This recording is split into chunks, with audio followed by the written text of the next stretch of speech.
আর ভাবতো তুই বিয়ের আগে কত বড় করে জন্মদিন পালন হতো। ব্যাস হয়েছে মা, বিয়ের আগে কি করতে সে কথা এখন বলে কোনো লাভ নেই। মানছি তোমরা আমাদের থেকে অনেক বড় লোক। আমার জন্মদিন ঠাকুরের কাছে ওনার প্রার্থনার যা মূল্য আছে তোমার ওই ব্যাগ ভর্তি বাজারে সেই মূল্য একেবারেই নেই মা।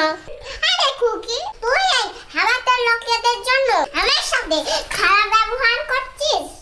মা, তোমার কাছে যারা হাওয়াতে আমার কাছে তারাই আমার সুখের চাবিকাঠি। তাই ওদেরকে ছোট করতে তুমি যে ফল মিষ্টি বাজার নিয়ে এসেছো না, ওইগুলো নিয়ে তুমি এখনই চলে যাবে। খুকি, তুই আমাকে?